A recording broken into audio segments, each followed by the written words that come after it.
بسم الله الرحمن الرحيم الحمد لله والصلاة والسلام على رسول الله وعلى آله وصحبه ومن والاه. Hoy tengo un invitado muy especial, quien es el Sheikh Riyad Ansari. Sheikh Riyad, de hecho, fue maestro mío y le respeto mucho. Me ayudó a través de muchas preguntas extrañas que yo le hacía y realmente creo que es uno de las personas más inteligentes de las que he aprendido. Es lo que creo sinceramente. Se graduó de la Facultad de Sharia en la Universidad Islámica de Medina en 1993 y completó su máster en Usul al-Fiqh en la Universidad Internacional de Malasia en 1997.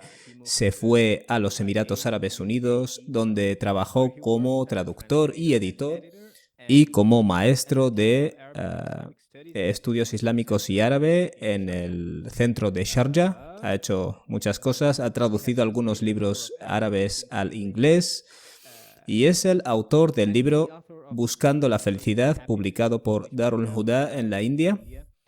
Corrígeme, doctor Riyad, está ahora mismo en Malasia sacándose un doctorado sobre pensamiento islámico y civilización. Eso está bastante anticuado. Terminé ya el doctorado en el 2015, así que así de antigua es esa información. Ahora vivo en Turquía. Oh, vaya. Así que tu doctorado en pensamiento y civilización islámico, bueno, es un lugar llamado Instituto de Pensamiento y Civilización Islámico. Es una rama de la Universidad Islámica de Malasia. Oh, de acuerdo. ¿Y de qué se trata el doctorado? Bueno, es sobre un género de tafsir en el cual los autores responden a cosas que parecen difíciles de interpretar en el Corán. Oh, interesante. Quizás eso tendrá algo de relación con los temas que vamos a tratar hoy. Lo primero que me gustaría, o lo primero que preguntaría es, a ver qué opinas, es la relevancia de alguien, es decir, por ejemplo, alguien joven musulmán va a la universidad, estudia, no lo sé, un grado en ciencias naturales, o bien un máster o un doctorado en ciencias naturales o en ciencias sociales, y lo que veo en muchos de estos jóvenes es que empiezan a creerse cualquier cosa que se les enseña y quizás no tienen una base fuerte epistemológica. Incluso gente que está estudiando ciencias naturales a menudo no han estudiado o no se centran demasiado en la filosofía de la ciencia. Y creo que la gente suele seguir ciegamente, incluso si afirman ser racionales y defender la razón, al fin y al cabo, cuando estudias ciencia, pero ni siquiera eres capaz de deconstruir el método o de conocer los elementos humanos del método científico, creo que eso convierte a las personas en seguidores ciegos y donde quiera que perciben que hay una contradicción entre el Corán, por ejemplo, y lo que sea que están estudiando, empiezan a tener dudas acerca del Corán. Y lo que estoy diciendo es que son demasiado rápidos a la hora de deconstruir el Corán, pero no son excesivamente astutos a la hora de construir su propio método o las presuposiciones filosóficas de aquello que están estudiando. ¿Cuáles son tus pensamientos sobre el tema? ¿Crees o cuál crees que podría ser una solución? Oh, estás preguntando cosas muy grandes. Bismillahirrahmanirrahim. Bueno, yo creo que más o menos has resumido. eh, eh, no sé si has oído el etólogo Konrad Lorenz. eh, estudió o estudiando el comportamiento animal. Él fue un pionero en ese ámbito y hizo este famoso experimento en el cual cuando unas aves ponían sus huevos, él les quitaba los huevos y eh, se los llevaba básicamente, y cuando el animal venía, ¿no? Los gansos en sí, que eran los animales, él les quitaba los huevos, y cuando nacían estos gansos, la primera persona que veían era él, ¿no? Entonces, ¿qué ocurre? Que lo que hacía él era provocar una impronta en ellos. Y estos gansos empezaban a tratarle a él como si fuera su madre. Le perseguían a donde sea que iba, etc. Y a esto se le llama impronta. Y especialmente cuando tienes alrededor de 18 años, acabas de dejar tu casa, cualquier cosa que alguien te diga se mete en tu cabeza y ¡bam! Esa es la verdad, ¿no? Y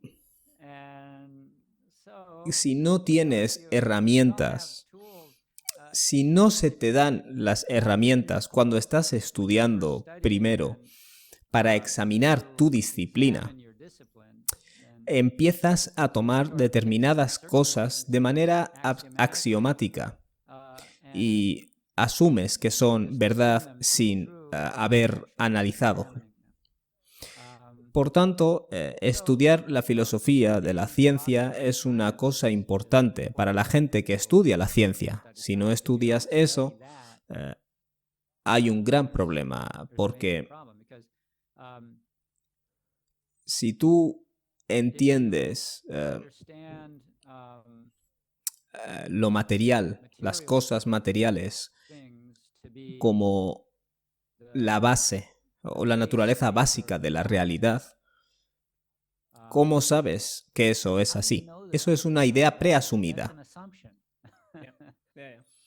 Por tanto, si aceptas eso, que eso es una realidad básica, no, eso no es un hecho, es una idea preasumida, y los axiomas no pueden ser demostrados.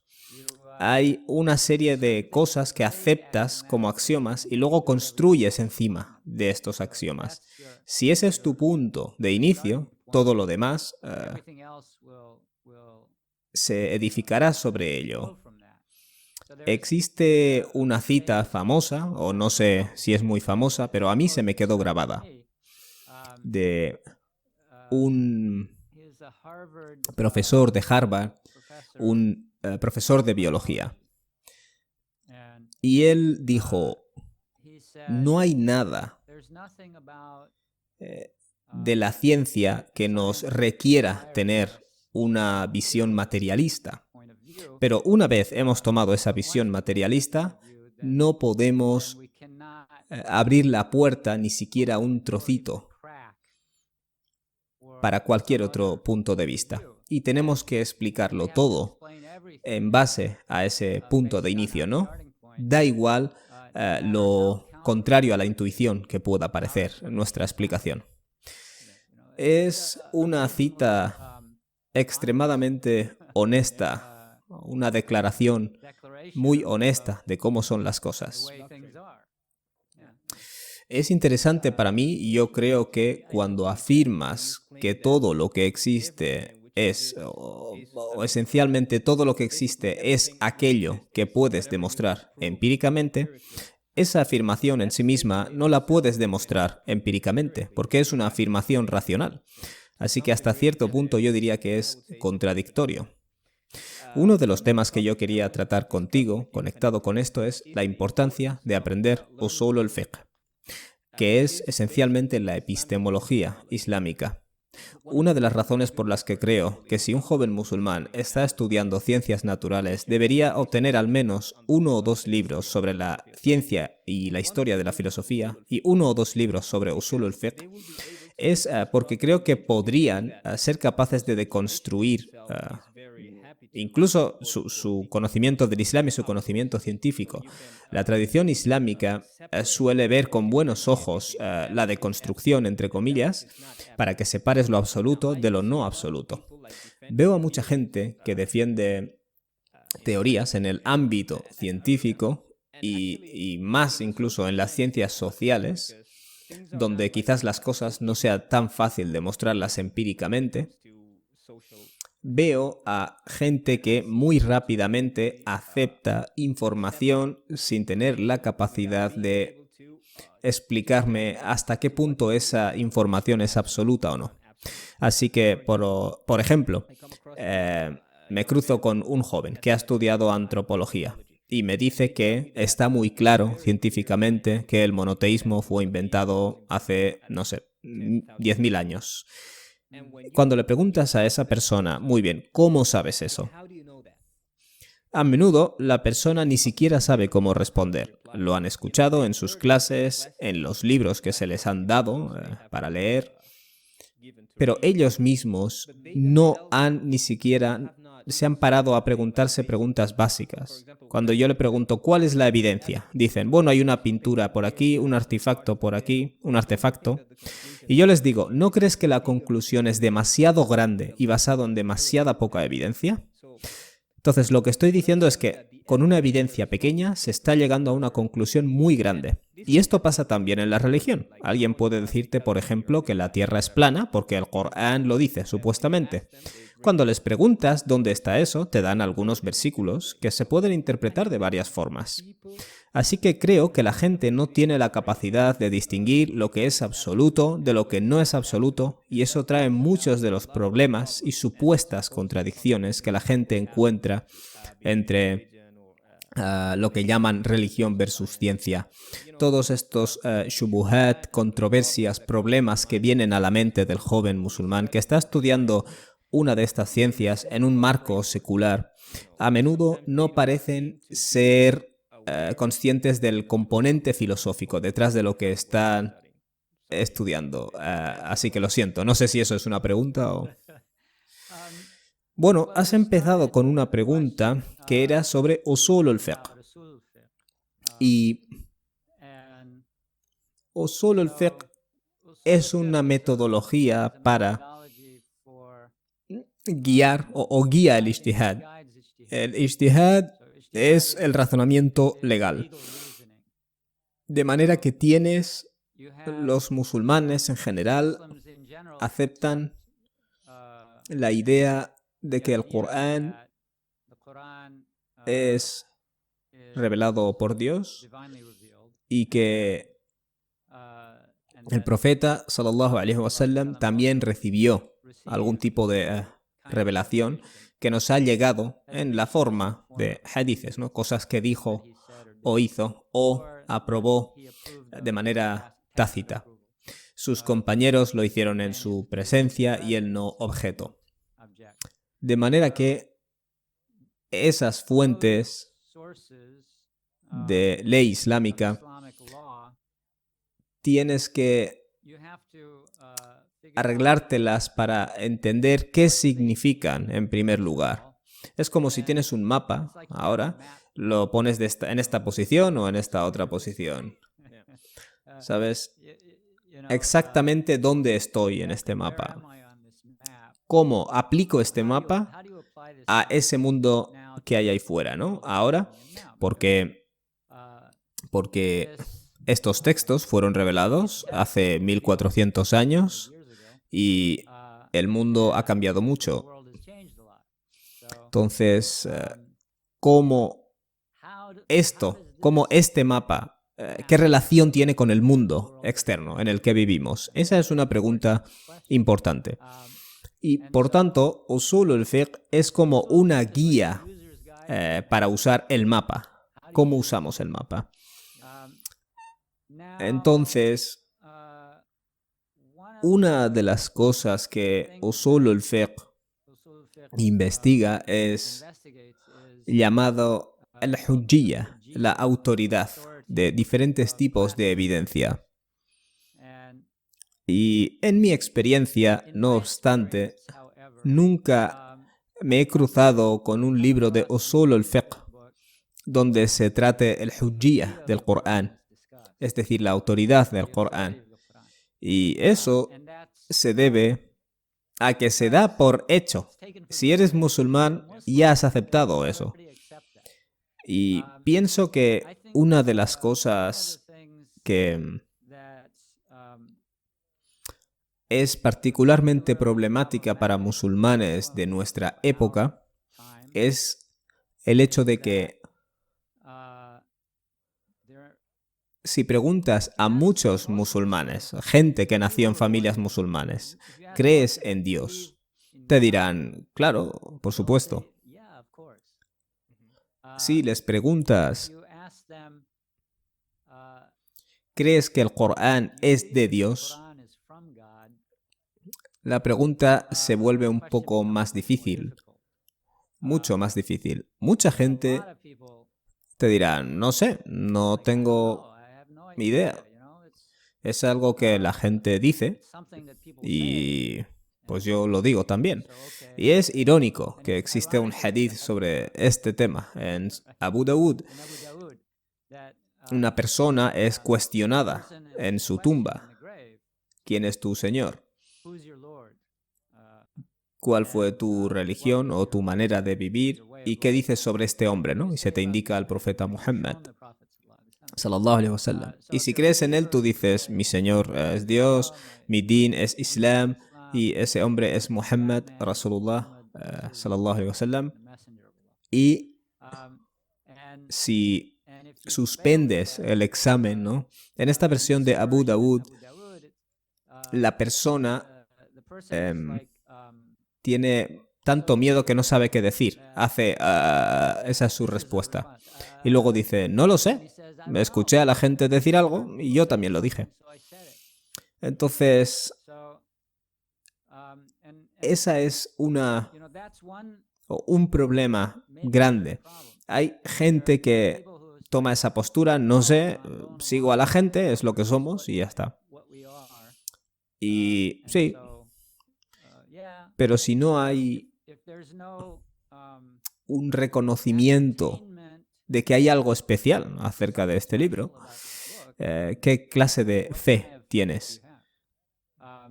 Recuerdo haber tenido una conversación con un amigo mío. Estábamos haciendo i'tikaf, ¿no? Retiro en la mezquita durante el mes de Ramadán. Esto fue en Malasia. Era un estudiante también de la universidad. Y salió algo sobre este tema y yo le dije, a ver, él me decía, cuando yo estaba en el instituto, examiné el Corán y llegué a la conclusión de que era milagroso desde una perspectiva científica. Y un ser humano en la Arabia del siglo VII no hubiera sido capaz de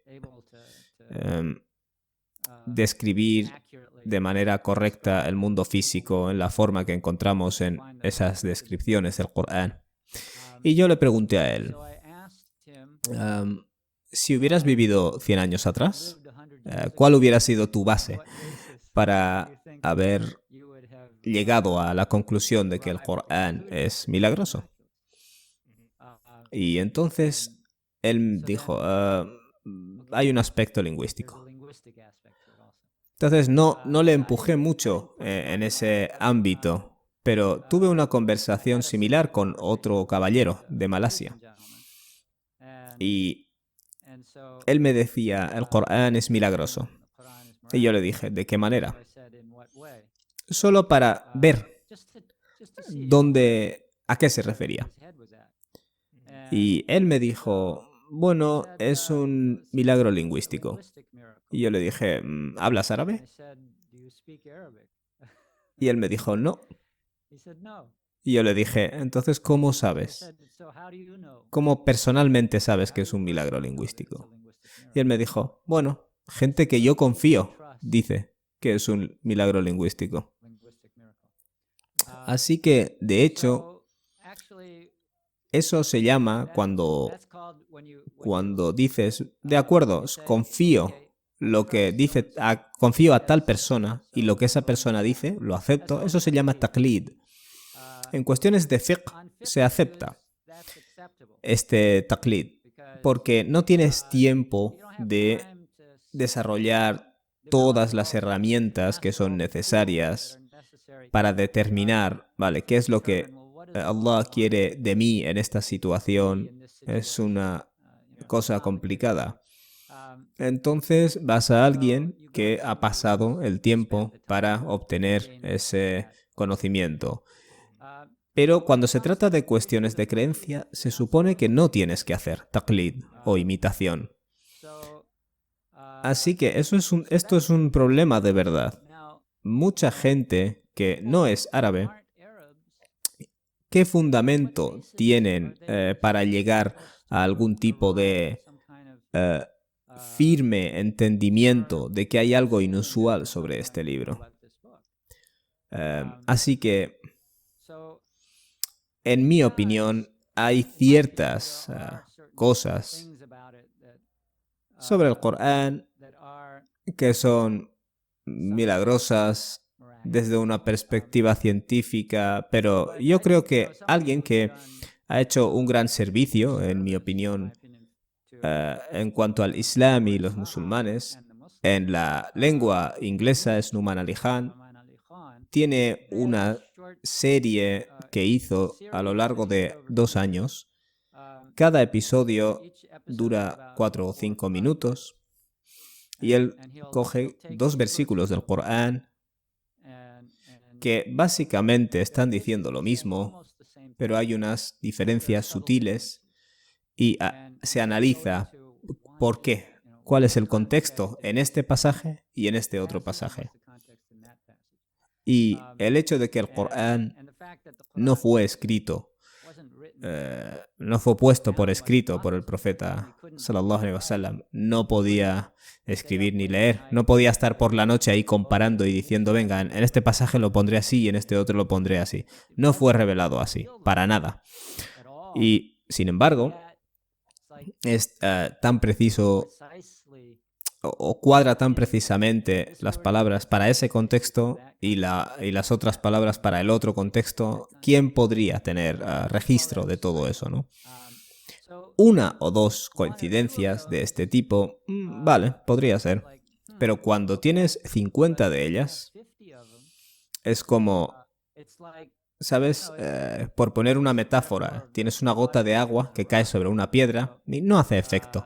Pero si caen muchas gotas, se crea una pequeña depresión y con el paso del tiempo se convierte en un agujero. Es interesante que menciones esto. Yo he leído, hay libros clásicos de hecho en el Islam sobre este tema, que se llama Al-Mutashabihat, es decir, la comparación de versículos que son exactamente iguales, salvo por una pequeña diferencia que es muy sutilmente relacionada con el contexto. Y cuando acumulas muchas instancias, obviamente no lo puedes atribuir al azar. De hecho, en español estoy haciendo una serie de vídeos llamada Los signos claros, donde explico varios aspectos del milagro del Corán y este es uno de ellos. Porque sé que cuando le envío a alguien 1 o 2 vídeos no le parece evidencia concluyente. Pero yo les envío más, ¿vale? Y les explico. Cuando ya estás trayendo demasiadas instancias, es imposible, si no tienes un registro escrito, poder llevar registro de lo que estás diciendo. Una preposición aquí, otra letra allí. Y mi pregunta sería, y esto es lo que yo creo, cuando mandamos a jóvenes ahí fuera al mundo, ya no es suficiente que les enseñemos el Islam en el sentido de enseñarles rituales. Tenemos que darle estas herramientas intelectuales primero, para que sepan que esta es la verdad, no solo desde un argumento de autoridad, ¿vale? Porque yo te lo digo, sino porque ellos deberían estudiar, en cierto modo, el milagro del Corán. Y esto se convierte tan importante como enseñarles el Fatiha. Es lo que creo. Y obviamente yo les daría las herramientas epistemológicas para que puedan deconstruir todo lo que estudian ahí fuera. Y, de hecho, si quieren deconstruir el Islam, que lo intenten y lo hagan. El Corán, por ejemplo, te dice, ve y busca contradicciones en el Corán. Quiero decir, he escuchado a muchos intelectuales cristianos, a historiadores del Nuevo Testamento, y parecen tener una doble personalidad. Como historiador, saben que el Jesús histórico no es el que se refleja en sus escrituras, pero teológicamente creen que el Espíritu Santo guió la canonización del Nuevo Testamento y claramente tienen dos compartimentos separados en su mente que creo que son contradictorios y creo que los musulmanes jamás tendrían que verse en esa situación. ¿Tienes algún pensamiento sobre este tema? Para mí es como un fracaso que un musulmán tenga que resignarse a eso. Y eso es porque no les hemos dado herramientas para tener la capacidad de saber que esta es la verdad. Por ejemplo, cuando estudias la historia del Corán, manuscritos del Corán, no deberías volverte más escéptico sobre el Corán. Al contrario, eso es lo que creo. Entonces, cuando la gente dice tengo dudas sobre el Islam porque no tengo evidencia suficiente sobre esto o lo otro, creo que algo ha fallado en el modo en el que hemos enseñado el Islam o no se les ha expuesto a la información suficiente, no sé. Bueno, vivimos en un mundo que ha cambiado drásticamente durante mi vida. Yo, literalmente, hace una vida, yo acepté el Islam a la edad de 22 años, pero nací en Afganistán. Y mi padre me había enviado a una mezquita cuando yo tenía 6 años para aprender Al-Fatiha y ese tipo de cosas. De manera que si piensas acerca de cómo esos niños, es decir, yo no tenía ni idea, esos niños eran niños de una aldea que venían a esa mezquita junto conmigo y yo era de un mundo totalmente distinto. Esos niños de la aldea, ¿qué tipo de entendimiento del Islam recibieron? Para mí, con esa edad, no significaba nada. Yo era como... se me ordenó que fuera como un loro, ¿no? Que repitiera una serie de fonemas en una lengua que no entendía. Es ridículo, pero si todo el mundo alrededor de ti está haciendo lo mismo, y eso es lo que nosotros hacemos, eso puede funcionar en esa sociedad, en ese tipo de entorno. Puede llegar a funcionar, pero solo una persona de entre muchas sería expuesta a otro mundo. Hoy en día vivimos en la edad de Internet y ya no hay ninguna manera de que puedas mantener o podamos mantener a nuestros hijos en algún tipo de círculo o lugar donde nada penetra, todo penetra. Así que si no tienes esas nociones internas de lo que está bien y lo que está mal y la realidad, entonces serás llevado por la corriente. Porque la gente,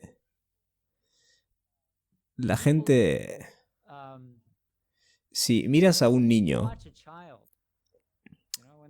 cuando ese niño tiene 2 años o 3 años y su padre está rezando, verás que el niño hace algunas acciones que se parecen a la oración.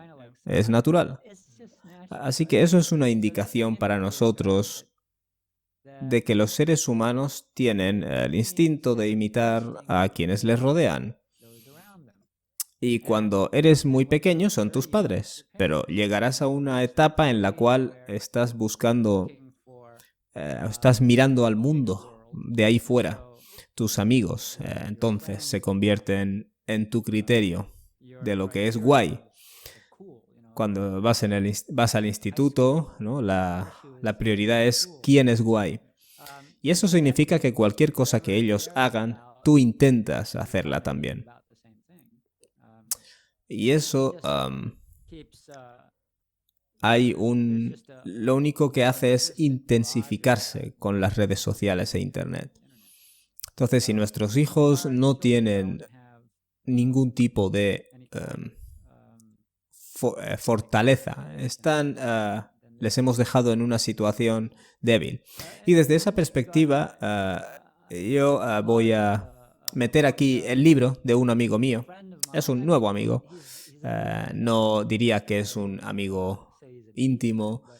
Se llama Mustafa Al-Khattab. Es un hermano egipcio que hizo una traducción del Corán, llamado El Corán Claro, y ahora está trabajando básicamente en coger esa traducción del Corán y lo hace de una manera más simple para los niños. Es un proceso interesante. Él les daba páginas o algo del Corán a niños que han nacido o crecido en Occidente.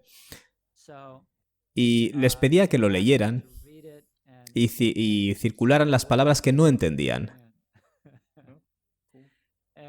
Y de esta manera iba haciéndolo cada vez más simple y más simple. Y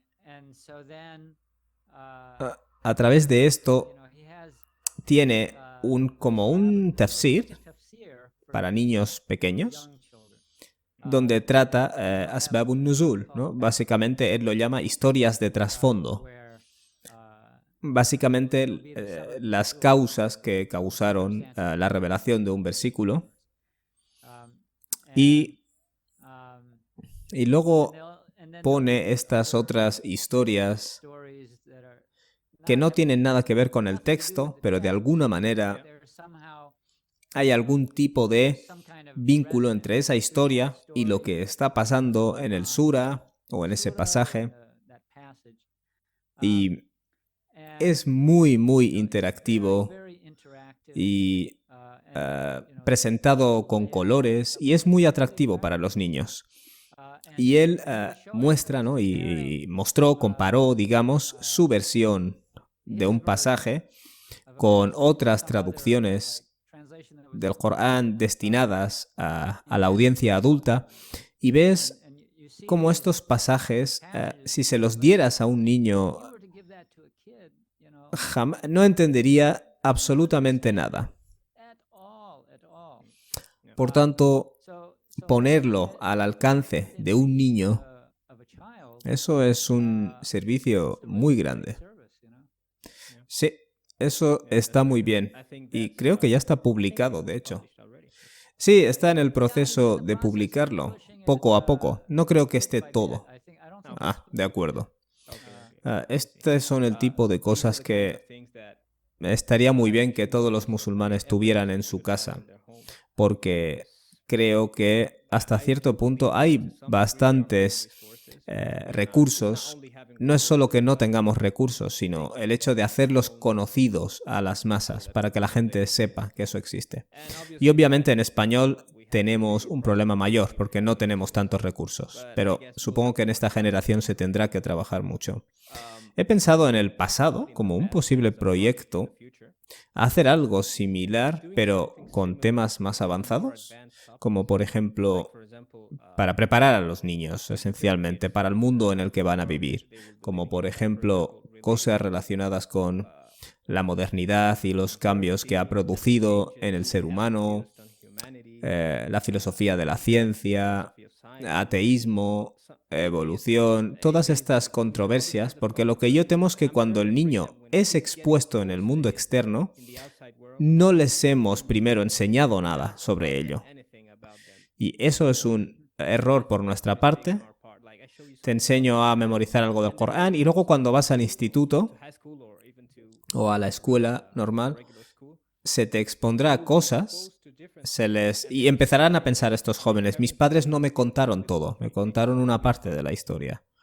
Y creo que sería una idea buena coger estos temas, incluso ideología de género, cosas que ellos llegarán a chocarse con ellas y crear algún tipo de cuentos o libros para niños, no lo sé. ¿Has pensado alguna vez en eso? Ah, yo personalmente eso no es algo en lo que yo me especialice. Entiendo.